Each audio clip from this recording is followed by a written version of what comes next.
할렐루야. 네, 반갑습니다. 늘 아마 2년 만에 방문을 한 것 같은데요. 늘 올 때마다 느끼는 거지만 정말 우리 고향 교회에 온 것 같은 편안함이 있습니다. 특별히 오늘은 또 더 은혜로운 날이네요. 이렇게 많은 분들이 훈련을 받은지 몰랐어요. 아니, 무슨 마음으로 그렇게 훈련을 받으셨습니까? 바쁘실 텐데. 훈련 받으면서 좋으셨죠?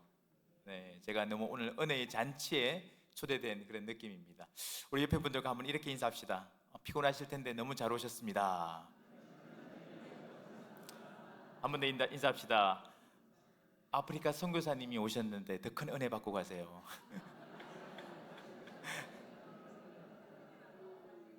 네, 할렐루야, 감사합니다. 우리 간단하게 사역을 좀 나눠드리고, 그리고 오늘 읽었던 말씀을 중심으로 함께 좀 말씀을 나누도록 하겠습니다. 우리 웨스트 아프리카, 서부 아프리카, 세네갈 우리 잘 아시죠? 제가 여러 차례 와서 여러 간정도 드렸고, 또 서부 아프리카가 어떤 곳인지, 세네갈이 어떤 곳인지, 이 부록권 아프리카가 어떤 곳인지 제가 설명을 드렸던 것 같은데요. 저 그림은 저희 아내가 그린 그림입니다. 그래서 기도하던 중에 하나님께서 이제 영감을 주셔서 아내는 사실 그림을 전공한 사람은 아니고요. 학원 한번 다니보지 않았는데 어느 날 갑자기 기도 중에 그림을 그리기 시작을 했어요. 그런데 지금 이제 그림들이 조금 이렇게 쌓여가면서 보니까 굉장히 이렇게 하나님의 은혜들이 담기는 그림들을 그리고 있더라고요. 하나님께서 선교지에서 발견된 은사입니다. 네, 저희는 GMP 선교사로 지금 16년째 서부아프리카 세네갈에서 미전도 무슬림 마을에 교회 개척 사역을 하고 있고요. 아마 지난번에도 말씀드렸지만 세네갈은 97%가 무슬림입니다. 그리고 58개 종족 마을들이 있는데 그 종족 마을들을 다니면서 복음을 전하고 교회를 개척하는 사역들을 지금 16년째 그곳에서 하고 있습니다. 저희는 잘 아시죠? 사명을 품은 항해자라는 하나님께서 애칭을 주셨어요. 이 애칭을 가지게 된 이유는 정말 아무것도 할 수 없을 것 같더라고요. 97%의 그 무슬림들을 돌아보며 하나님, 제가 이 땅에서 무엇을 할 수 있습니까? 그 이슬람의 진이 너무 견고하고 강하게 느껴지더라고요. 그래서 마치 저희가 저 그림처럼, 저 그림도 아내가 그린 그림인데요, 저 그림처럼 망망대해에 띄어져 있는 작은 돛담배 같은 느낌이었습니다. 아무것도 할 수 없을 것 같을 때, 정말 캄캄하고 금방이라도 배가 난파되어질 것 같은 그런 두려움 가운데 있을 때 하나님 저희를 찾아오셔서 저희를 붙들어 주시고 저희를 종족 마을로 막 인도해 가시면서 너희가 타고 있는 이 배를 끝까지 책임 있게 하나님께서 지켜주시고 보호하시고 내가 인도하는 그 길로 이끌어 가시겠다라는 약속의 말씀을 주셨어요. 그러면서 저희를 향해서 주님, 우리는 사명을 품은 항해자입니다. 그래서 어떤 두려움 없이, 어떤 염려함 없이 하나님 순종함으로 계속해서 항해를 하겠습니다라는 고백으로 늘 나아가고 있습니다. 그래서 저희는 그런 마음으로 나아가다 보니 하나님께서 저희를 종족 마을로 인도해 가시고 에스겔서 47장 말씀을 주셨어요. 아마 지난번 잠깐 나눠드렸는데 에스겔서 47장 말씀에는 우리 생명수, 성전 문지방에서 흘러나온 생명수 환상이 있잖아요.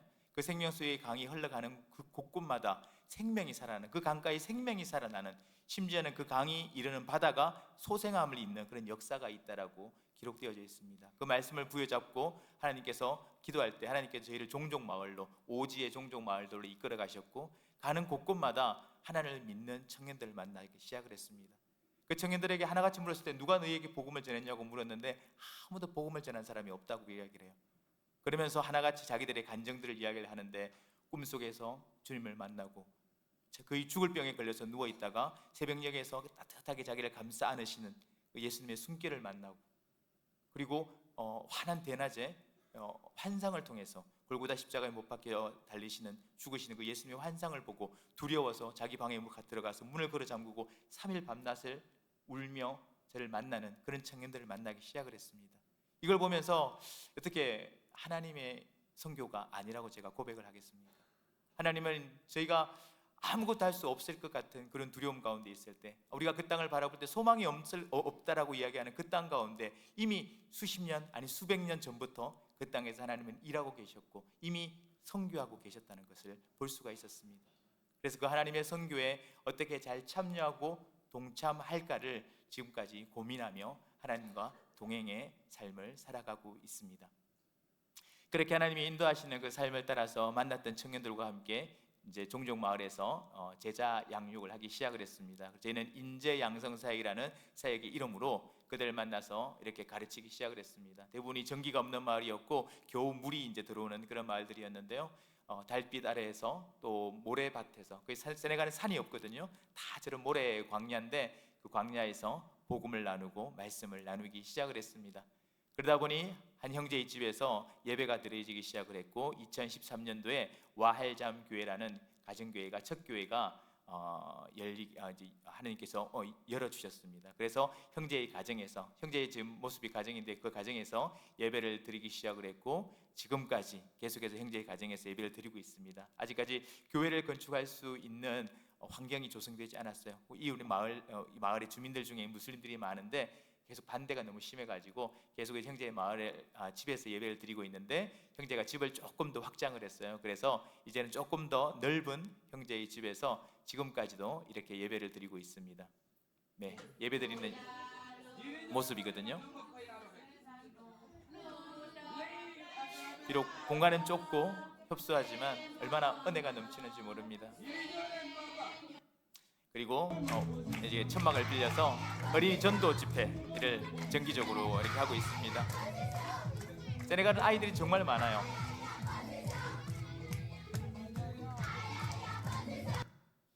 네, 그리고 이제 옌게레 교회라는 마을을 이제 하나님께서 또 개척하게 하셨는데요. 아마 지난번에 간증을 들으셔서 아시겠지만 특별히 은혜가 있는 교회였습니다. 무슬림 어르신이 땅을 헌물하셔서 교회 예배당에 올라가는, 성전에 올라가는 그런 큰 은혜가 있었고요. 2015년도에 우리 한 형제의 가정에서 예배를 드리기 시작을 해서 한 마을의 교실을 빌려서 2년 정도 예배를 드리다가 하나님의 은혜로 또 예배당이 건축되어져서 지금은 예배를 드리고 있고요. 2016년에 사실 몇 년 전부터 이 양을 준비하고 있었고요. 이미 이 교회는 이제 2명의 지도자가 섰고 또 2명의 지도자를 통해서 이제 교회가 세워져 가고 있습니다. 물론 우리가 생각하기에 아직도 여전히 부족하고 아직도 여전히 연약하지만 끊임없이 우리가 공급하는 자로 선교사가 세워져 있다면 사실 교회는 자립할 수가 없거든요. 그래서 좀 부족해 보일지라도 믿음을 가지고 하나님 앞에 좀 내어드리는 그런 과정 가운데 있습니다. 그래서 지금은 몇 년 전부터 이 양을 준비를 하고 있었고요. 그리고 올해는 이제 거의 제가 방문을 잘 하지 않고 한 번씩 방문해서 격려하고 또 필요한 도움들을 좀 주는 정도에서 이제 이 양을 계속해서 진행을 하고 있는 교회입니다. 네, 단기팀이 와서 함께 연합 예배를 드리는 모습입니다.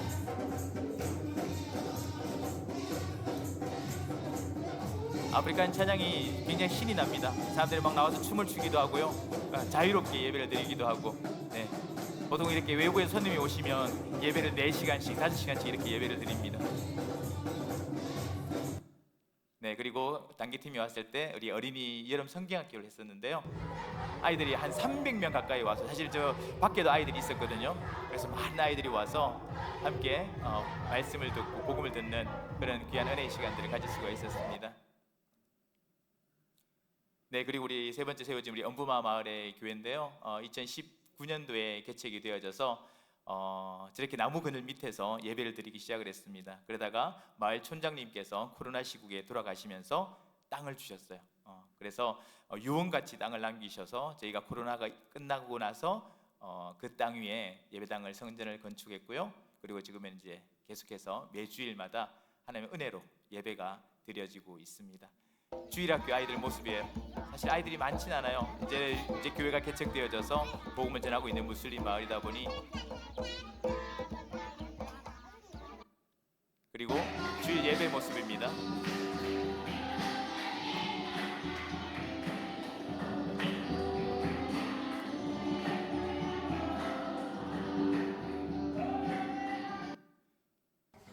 그리고 한 번씩 이제 쌀 나눔이죠. 사실은 이제 마을 무슬림 어르신들을 다 초청을 해서 쌀을 나누면서 함께 복음을 전하고 함께 복음을 나누는 그런 사역들을 한 번씩 하고 있습니다. 세네갈도 우리 한국의 예전에 고립고개처럼 어려운 시기가 있거든요.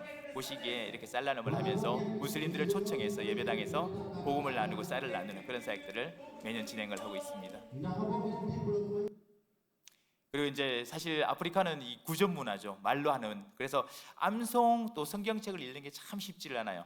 그런데 우리 성경 암송 대회를 작년에 처음으로 우리가 청소년들 대상으로 했었어요. 물론 어려웠어요. 너무 어려웠는데 이 아이들이 막 그 어려운 가운데서도 말씀을 암송하려는 그 모습들을 보면서 참 은혜가 되었던 것 같습니다.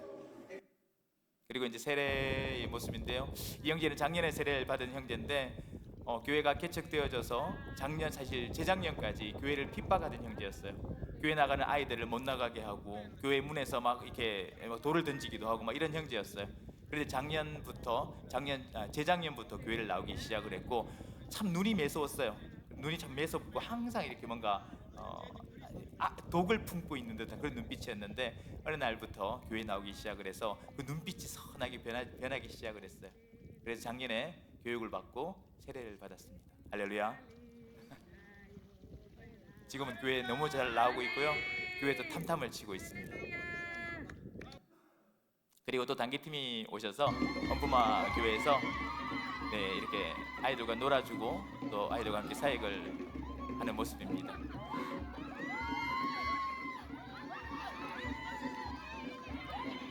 예쁘죠, 아이들. 세네갈은 아이들이 많아요. 인구가 매년 5%씩 증가합니다. 그러니까는 10년이 지나면 인구 전체의 50%가 증가하는 거예요. 저희가 처음 갔을 때 1200만 명 이랬는데 지금 2000만 명이 넘어갑니다. 그래서 어느 마을에 가도 전기가 없는 마을이고 어려운 마을인데도 아이들이 그렇게 많습니다. 그래서 할 수만 있다면 우리 성주 소문교회에서도 우리 단기팀이 오셔서 아이들과 이렇게 마음껏 좀 뛰어놀아 주셨으면 좋겠다는 소망이 있습니다. 그리고 이제 은혜로 우리 교회들이 세워지고 또 사역자들이 자라면서 이제 주변의 마을들을 조금씩 개척을 하면서 조그만 마을들의 개척 예배가 드려지기 시작을 했어요. 이제 아직까지는 본격적인 주일 예배가 드려지진 않지만 이렇게 지금 이제 주룩 가정교회라고 예배가 개척되어졌는데요. 사실 마을에서 이렇게 예배를 드린다고 하면 마을 사람들이 반대를 해요. 그렇기 때문에 장소를 구하는 게 참 쉽지 않은데 한 성도가 자기 집을 이제 건축 중에 있는 그 집을 이제 남편에게 허락을 받아서 이제 이렇게 예배 장소로 내어 주었어요. 그래서 저곳에서 함께 예배를 드리는 모습입니다. 사실 아직 의자도 없어요. 벽돌을 놓고 앉아서 예배를 드리고 이렇게 돗자리 같은 걸 깔아놓고 앉아서 예배를 드리는데 그래도 저 예배 시간이 얼마나 은혜스러운지 모릅니다.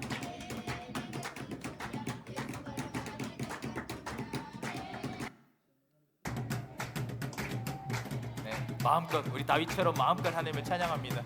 그리고 춤춥니다.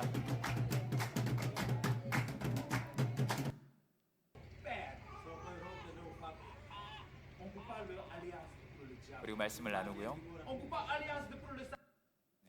그리고 한 번씩 그 주름 가정교회에서도 전도 집회, 전도 축제죠. 마을 이웃들을 불러서 함께 찬양하고 참 찬양하는 걸 좋아하거든. 노래하는 거를 함께 찬양하고 복음을 나누고 음식을 나누는 그런 전도 축제를 정기적으로 진행을 하고 있습니다.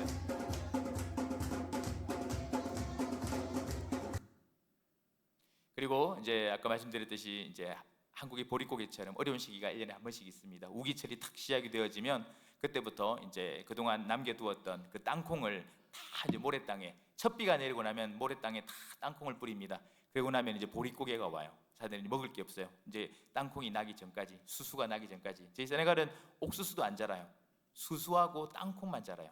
그래서 이제 옥수수 땅 이제 모든 모래땅에 땅콩을 심고 수수를 심고 나면 이제 보릿고개가 오는데 그때 저희가 이제 물질이 생기는 만큼씩 계속해서 쌀 나눔을 하고 있습니다. 네, 그리고 단기팀이 특별히 오셔서 저렇게 쌀을 나누기도 하고 이웃들을 초청해서 복음도 함께 나누는 사역들을 진행을 하고 있고요. 작년에 단기팀이 오셔서 이렇게 좀 마을 사람들 다 초대를 해서 함께 쌀을 나누고 또 복음을 나누는 그런 시간들을 가질 수가 있었습니다.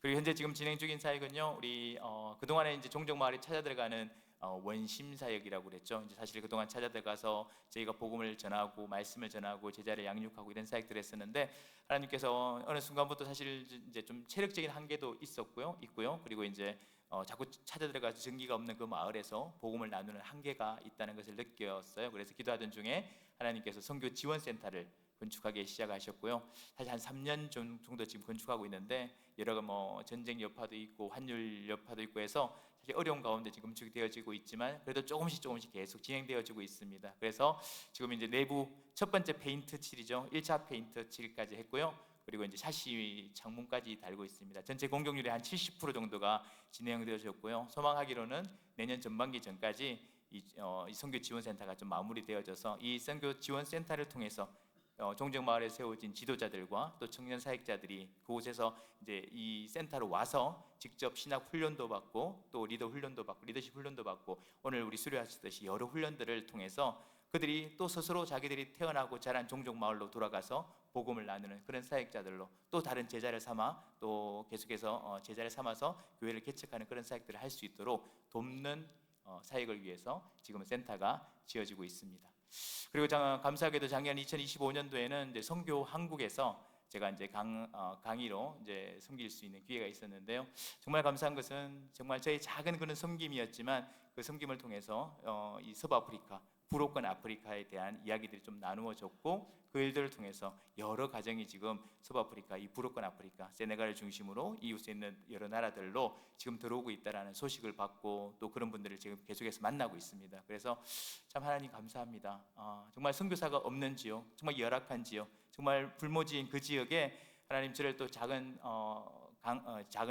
저희 작은 섬김을 사용하셔서 이렇게 하나님 일하시고 계시는군요라는 것들을 올해 한국에 들어오면서 많은 것들을 보게 되었어요. 그래서 계속해서 기억하시면서 우리 세네갈과 또 우리 서부아프리카, 특별히 우리 불옥권 아프리카를 위해서 여러분들 기도해 주시면 감사하겠습니다. 무엇보다 우리 서부 상주 소문교회의 한결같은 눈물의 기도와 그 사랑은요 지금도 죽어가는 그 세네갈 땅의 영혼들을 살리고 있다고 저는 믿습니다. 이 시간을 빌어서 여러분들의 기도와 후원에 감사하다는 인사를 전하겠습니다. 감사합니다. 네, 사역복음은 이 정도 하고요. 함께 좀 말씀을 보도록 하겠습니다. 이제 세네갈에 대해서 조금 아시겠죠? 네, 아프리카가 어떤 곳인지, 이 불옥권 아프리카가 어떤 곳인지 제가 2년 전에 와서 한번 나눠드렸고 또 오늘 나눠드리는데요. 아마 여러분들이 이제 아프리카에 대한 전문가가 되신 겁니다. 그래서 이제 아프리카 누군가 물으면 아프리카 조금 알아라고 이야기해도 괜찮습니다. 할렐루야. 네, 오늘 말씀을 중심으로 함께 좀 말씀을 나누기를 원합니다. 우리에게 정해진 인생을 살아가면서 우리가 우리 인생에서 무엇을 품고 살아가는가라는 것은 굉장히 중요한 부분입니다. 어떤 이들은 명예를 품고 어떤 이들은 물질을 품고 살아갑니다. 어떤 이들은 아무것도 품지 않은 채 인생의 목적도 방향도 없이 표류하다가 그렇게 생을 마감하기도 합니다. 그렇다면 하나님의 은혜로 주어진 새로운 삶을 살아가는 우리의 인생은 도대체 무엇을 품고 살아가야 할까요? 그리고 우리의 교회는 무엇을 품고 살아갈 때 하나님이 기뻐하시는 그런 교회가 될까요? 한번 고민해 보셨습니까? 오늘 말씀의 제목이요 주부에 보시면 나와 있는데 예수 그리스도를 품은 교회입니다. 먼저 결론부터 얘기하자면 하나님이 세우신 참 교회다운 교회라면 예수 그리스도를 품어야 한다라는 것입니다. 믿으십니까? 예전에 그 해를 품은 달이라는 드라마가 있었습니다. 해를 품은 달, 달이 해를 품었다는 거예요. 사실 상식적으로 이해가 되지 않는 부분입니다. 사실 해가 달보다 400배나 크기가 더 크답니다. 그런데 그 작은 해, 작은 달이 우주의 먼지 같은 그 달이 해를 품었다고 이야기를 해요. 불가능한 것 같죠? 그런데 그 달은 끈질기게 해를 품으려고 노력을 했고 결국은 그 해를 품기 시작을 합니다. 그래서 지구에서 보면 달과 해가 크기가 비슷합니다. 그리고 마치 달이 빛을 내는 것 같아요. 해처럼 달이 빛을 내는 것 같이 우리는 저녁에 봅니다. 실제로는 달이 빛을 내지는 않죠. 실제로는 달은 스스로 빛을 낸다기보다 해를 품기 시작하면서 반사된 태양의 빛을 비추고 있는 것입니다. 이와 마찬가지로 우리 같은 정말 작고 아무것도 아닌 그런 존재를 지금도 한결같이 밝은 빛으로 비추는 분이 계십니다. 바로 우리 하나님이십니다. 믿으십니까? 우리가 그 하나님의 빛을 품기 시작할 때 그 하나님의 빛은 우리 안에서 빛을 창조해 내시고 우리를 온전히 회복시킬 것이며 우리로 하여금 세상을 향해 밝은 빛을 뿜어낼 수 있는 그런 빛을 품은 사람으로 살아갈 수 있도록 할 수 있다는 것이죠. 교회 역시 마찬가지입니다. 교회의 가장 큰 사명은 예수 그리스도를 품는 것입니다. 예수 그리스도를 품은 교회는 예수님이 가진 그 빛을 품은 교회가 되는 것입니다. 그 예수 그리스도의 빛을 품은 교회는 예수님처럼 그 빛을 세상을 향해 비칠 수 있는 그런 능력이 있는 교회가 되는 것입니다. 이것이 교회의 가장 큰 사명이요 목적이라고 저는 생각을 합니다. 요한복음 오늘 읽었던 본문을 보면요, 사실 요한복음 20장에 말씀이 거의 결론이 다 이루어져요. 근데 21장을 마치 부록처럼 이렇게 삽입을 한 것 같습니다. 그 이유는 초대교회 당시에 사도들을 공격하는 이단들의 집요한 공격이 있었습니다. 그런데 특별히 이 베드로, 예수님을 모른다고 부인했던 이 베드로의 교회 안에서의 이 권위의 문제는 그 당시에 큰 문제가 되었습니다. 이단들이 공격하기 너무 쉬운 문제였습니다. 아니, 예수님을 부인한 베드로, 당신이 어떻게 교회의 지도자가 될 수 있습니까? 사실 맞는 말이잖아요. 그래서 요한은 요한복음의 마지막에 이 베드로의 실패에 대한 답변을 이렇게 기록을 하게 됩니다. 그리고 이 베드로의 영적인 권위를 회복하는 작업을 하죠. 그래서 기록되어진 사건이 오늘 읽었던 이 사건입니다. 저는 오늘 이 사건을 통해서 우리가 어떻게 하면 예수 그리스도를 온전히 품은 성도가 될 수 있는지, 그리고 우리의 교회가 어떻게 하면 예수 그리스도를 품은 교회가 될 수 있는지에 대해서 함께 나누어 보려고 합니다.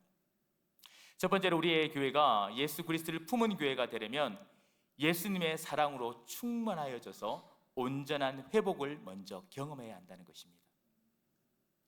우리는 오늘 본문을 여러 차례 설교를 많이 들었습니다. 너무나 잘 알고 있는 본문이죠. 그래서 이 본문을 생각하면 사랑의 종류에 대한 이야기들을 많이 들으셨을 것입니다. 사랑에는 4가지 종류가 있습니다.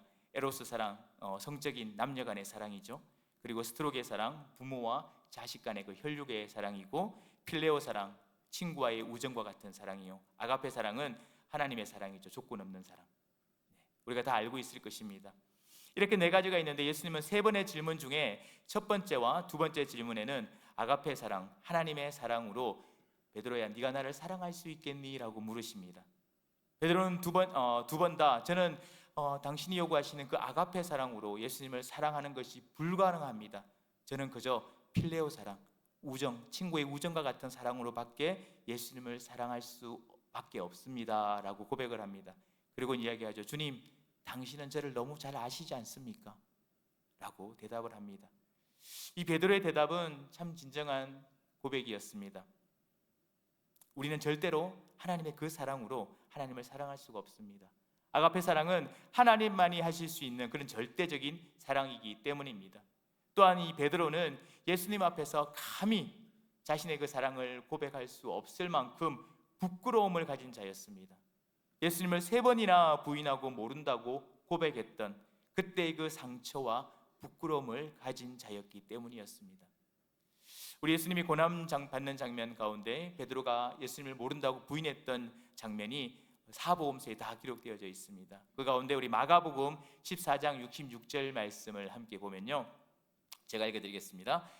베드로는 아랫뜰에 있더니 대제사장의 여종 하나가 와서 베드로가 불 쬐고 있는 것을 보고 주목하여 이르되 너도 나사렛 예수와 함께 있었도다 하거늘, 베드로가 부인하여 이르되 나는 내가 말하는 것이 무엇인지 알지도 못하고 깨닫지도 못하겠노라 하며 앞들로 나갈새, 여종이 그를 보고 곁에 서 있는 자들에게 다시 이르되 이 사람은 그 도당이라 하되 또 부인하더라. 조금 후에 곁에 서 있는 사람들이 다시 베드로에게 말하되 너도 갈릴리 사람이니 참으로 그 도당이니라. 그러나 베드로가 저주하며 맹세하되 나는 너희가 말하는 이 사람을 알지 못하노라 하니 닭이 2번째 울더라. 이에 베드로가 예수께서 자기에게 하신 말씀 곧 닭이 2번 울기 전에 내가 3번 나를 부인하리라 하심이 기억되어 그 일을 생각하고 울었더라. 아멘. 마태복음과 누가복음에는 베드로가 심히 통곡하니라 라고 기록되어져 있습니다. 예수님은 대제사장에게 장이 보낸 군사들에게 붙잡혀 가서 온갖 조롱과 채찍질을 맞으시며 고통을 당하셨습니다. 그 모습 앞에서 베드로는 같은 공간에서, 오늘 본문에 보면 앞뜰과 뒷뜰이라고 되어 있습니다. 이 같은 공간, 이 뜰이란 말은 아마 이 예배당처럼 큰 공간이 아니었을 것입니다. 그 작은 공간에서 고통당하시는 예수님을 3번이나 부인하게 됩니다. 장소를 옮겨가면서. 그 가운데 베드로는 그 고통 가운데 계신 그 예수님을 외면하며 부인했던 그때에 한 번 정도는 예수님과 두 눈이 마주치지 않았을까요? 한 번 정도는. 그때 보았던 그 예수님의 그 눈빛을 베드로는 잊을 수가 없었을 것입니다. 자기는 절대로 부인하지 않겠노라고 호언장담했는데 예수님이 보는 앞에서 예수님의 눈빛 아래에서 예수님을 3번이나 모른다고 고백했던 그때, 말했던 그때의 그 모습, 얼마나 부끄러웠을까요? 그 눈빛을 기억할 때마다 아마 베드로는 심장이 터질 듯한 부끄러움과 죄책감으로 날마다 베드로의 마음을 아프게 했을지도 모릅니다. 베드로가 가진 상처, 아픔, 사도로서 더 이상 부끄러워서 얼굴을 들 수 없이 초라해진 자신의 그 모습 앞에서 새벽닭이 울 때마다 베갯잎을 적시며 눈물 흘릴 수밖에 없는 베드로를 오늘 찾아오신 예수님 앞에 베드로는 차마 자신의 그 사랑을 고백할 수가 없었습니다.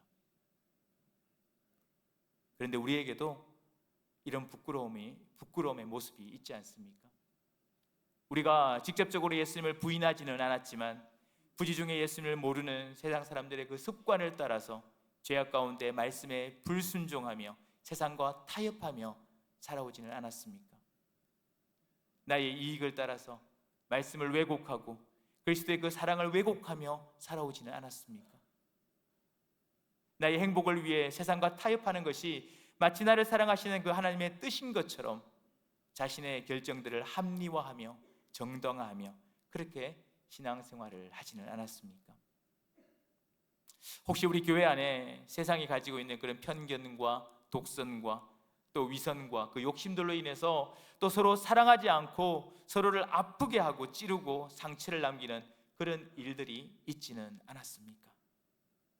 우리 모두는 주님 앞에서 베드로처럼 부끄러움을 가진 자들입니다. 어쩌면 베드로보다 더 큰 부끄러움을 가지고 있는지도 모르겠습니다. 선교사인 저 역시 늘 하나님 앞에 부끄러움을 가진 자입니다. 그 가운데서도 가장 하나님 앞에서 선교사로서 부끄럽고 하나님께 미안했을 때가 있었습니다. 아마 저희가 선교에 들어가서 한 4년 좀 되었을 때였던 것 같습니다. 저희가 종족마을에 복음을 전하고 한 3박 4일 정도 이제 복음을 전하고 들어왔는데 집에 도둑이 들어왔어요. 도둑이 들어와서 모든 가전제품, TV부터 모든 것들 다 가지고 가고 저희가 이제 가지고 왔던 결혼 반지부터 우리가 이제 집세를 내려고 모았던 3달치 집세부터 해서 모든 걸 다 가지고 왔어요. 집은 엉망이 되어지고 난리가 났었어요. 그래서 들어왔는데 너무 화가 나더라고요. 저는 이 땅에 복음을 전하러 왔고 이들을 사랑하러 왔는데 왜 이런 일이 일어날까? 그런데 그 순간 하나님께서 저희 가정의 마음들을 붙들어 주시기 시작을 했습니다. 그래서 기도할 수 있는 마음을 주셨어요. 그래서 거실을 이렇게 조금 정리를 해서 이제 2 아이와 아내와 함께 이제 기도를 시작을 했습니다. 그런데 손을 잡고 무릎을 꿇고 앉아 기도를 하는데 그렇게 회개 기도가 나오더라고요. 하나님, 제가 선교사로 헌신하면서 제가 가진 모든 것들을 다 주님께 드렸다라고 이야기했는데 아직도 여전히 제 거라고 이야기하는 것이 남아있군요. 제 거라고 이야기하기에 제가 잃어버렸다라고 원망하는 것들이 있군요. 그게 그렇게 미안하고 부끄럽더라고요. 여전히 제 안에 살아있는 이 욕심과 이 욕망과 아직도 내려놓지 못한 제 마음 가운데 있는 그 욕심들을 보게 되었던 것 같습니다. 3번째 질문에서 예수님은 베드로가 고백할 수 있는 사랑인 필레오 사랑, 친구의 우정 같은 사랑으로 다시금 사랑을 물으십니다. 왜냐하면 베드로에게 사랑을 물으신 이유가 더 크고 더 위대한 사랑에 대한 요구가 아니라 베드로가 가진 그 부끄러움과 상처를 회복해 하셔서 하나님의 그 예수님의 그 사명을 품을 수 있도록 세워가기 위함이었기 때문이었습니다.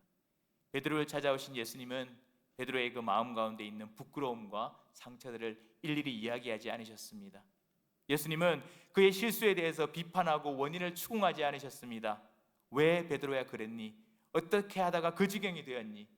전혀 그렇게 말씀하지 않으셨습니다. 예수님은 사랑으로 베드로의 마음을 아주 조심스럽게 만지시고 치유하셨던 것입니다. 예수님은 베드로에게 그러한 절대적인 약점이 있음에도 불구하고 그를 다시 붙드시고 회복시키셨습니다. 부드러운 대화를 통해서 그 죄책감 속에 깊이 눌려 있었던 그 예수님의 사랑을 다시금 끄집어내셨습니다. 그리고 거기에 은혜를 불어넣으셨습니다. 그러자 부끄러움과 두려움으로 굳어있던 베드로의 마음이 열리고 베드로가 믿음으로 반응하기 시작을 했습니다. 오늘 베드로를 찾아오신 예수님의 그 사랑은 베드로를 다시 살리신 사랑이었고 하나님의 그 새로운 사명 앞으로 다시금 불러주시는 사랑이었습니다. 예수님의 그 사랑은요 회복의 능력이 있습니다. 믿으십니까? 예수님의 그 사랑은 치유의 능력이 있습니다. 믿으십니까? 예수님의 그 사랑을 품고 그 사랑을 고백하게 될 때 우리의 삶 가운데 예수님은 다시금 역사하기 시작하십니다. 그리고 우리를 새로운 생명과 새로운 삶 가운데로 나아갈 수 있도록 새 힘을 허락하실 것입니다. 최근에 사역적으로 여러 가지 영적인 공격이 참 많았습니다.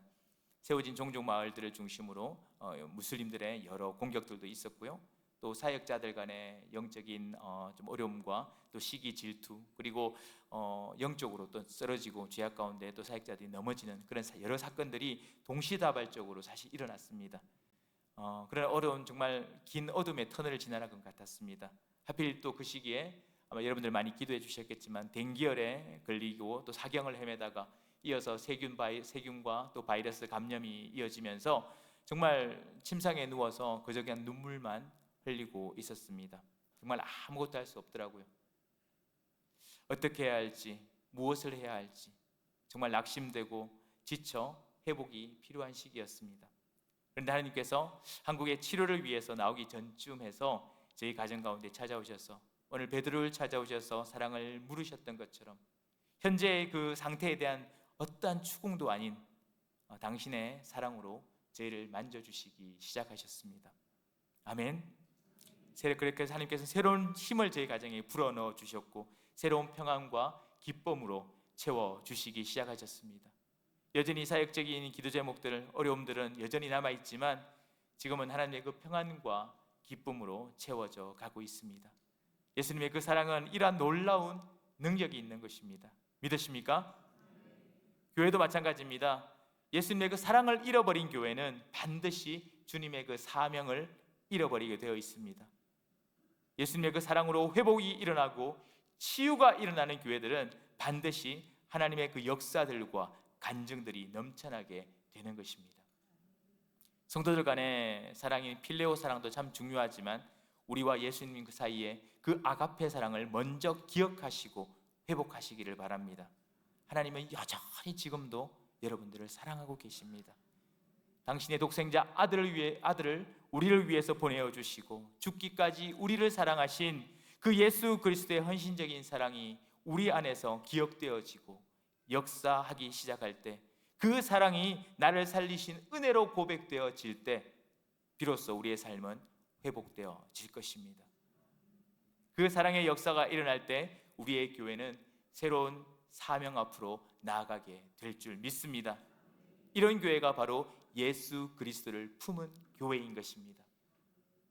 두 번째로 예수 그리스도를 품은 교회는 하나님이 맡기신 양들을 잘 돌보는 교회입니다.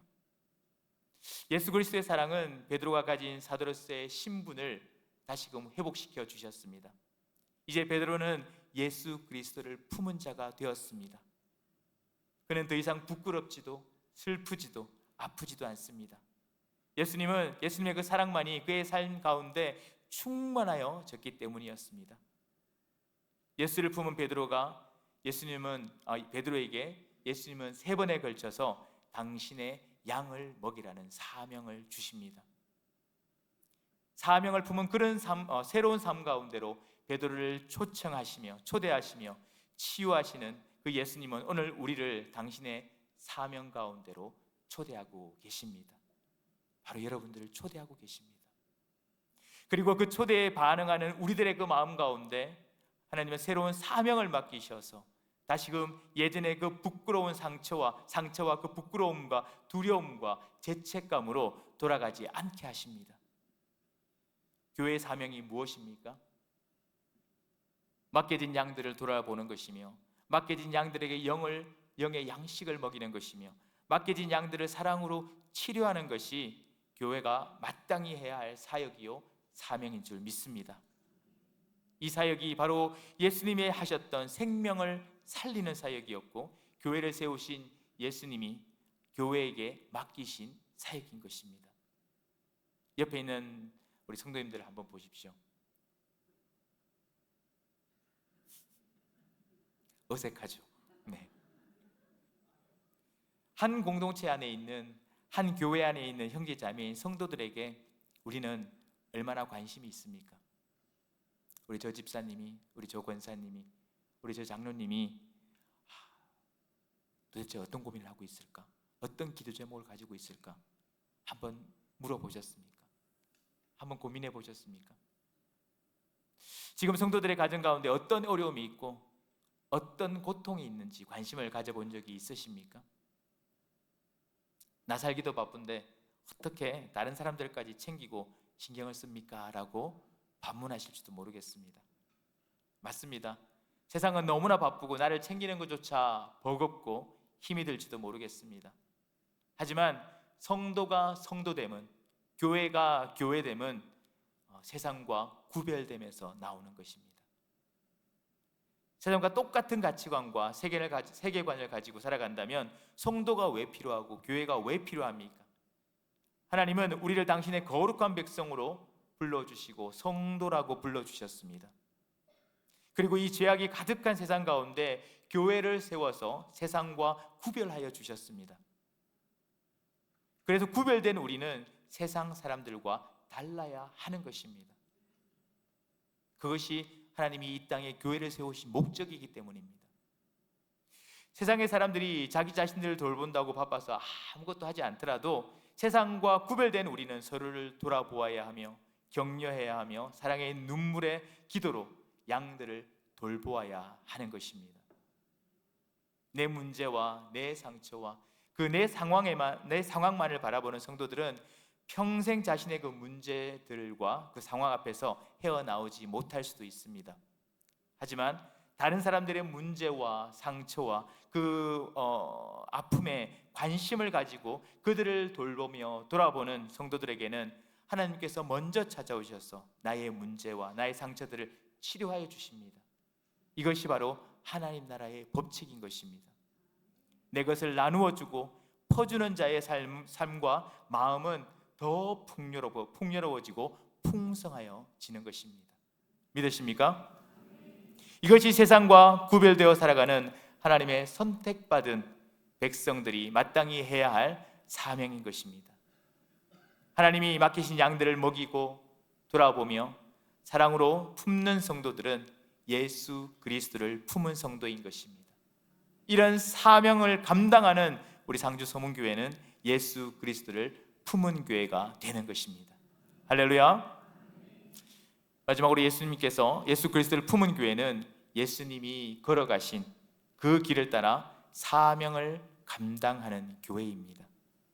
오늘 읽었던 18절 19절 말씀을 다 같이 한번 큰 목소리로 읽어볼까요? 18절 시작.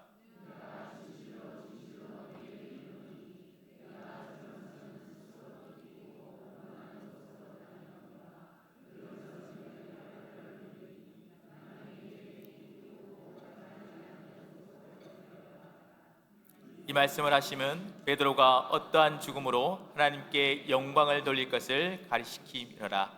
이 말씀을 하시고 베드로에게 이르시되 나를 따르라 하시니. 아멘. 예수님께서 베드로에게 나를 따르라라고 말씀하셨을 때는 단순히 그 사명을 가지고 스스로 주님의 길을 걸어갈 것을 당부한 말씀이 아닙니다.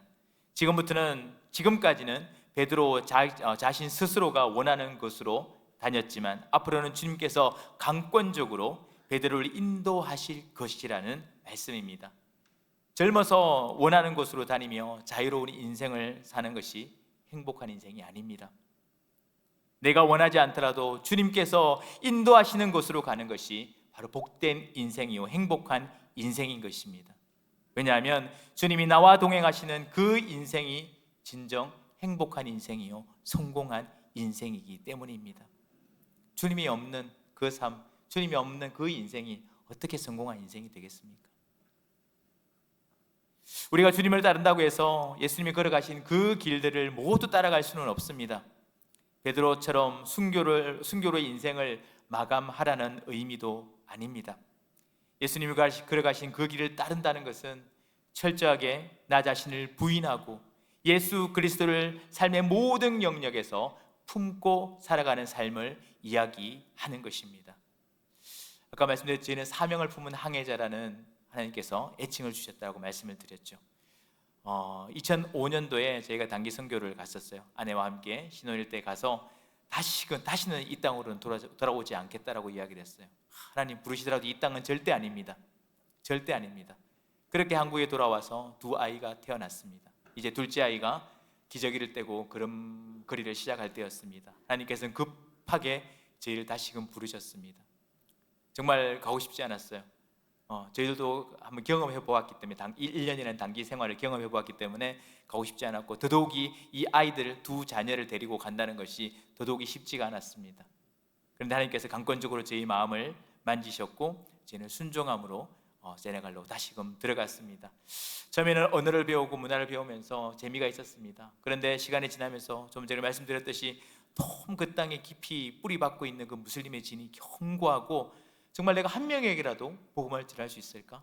내가 한 명에게라도 제자를 삼아서 복음을 전해서 제자를 삼을 수 있을까? 교회 개척은 생각도 하지 않았습니다. 그렇게 매일 눈물로 기도하고 있을 때 정말 이렇게 기도했어요. 하나님, 그렇게 오기 싫어하던 사람을 불렀으면 하나님 이제 좀 소망을 보여주셔야 되지 않습니까? 뭔가 좀 길을 열어주셔야 되지 않습니까? 믿음의 사람을 짠 보내주시든지, 아니면 막 교회가 개척되어지는 그런 환상을 보여주시든지, 하나님 왜 저를 이렇게 그냥 버려두십니까?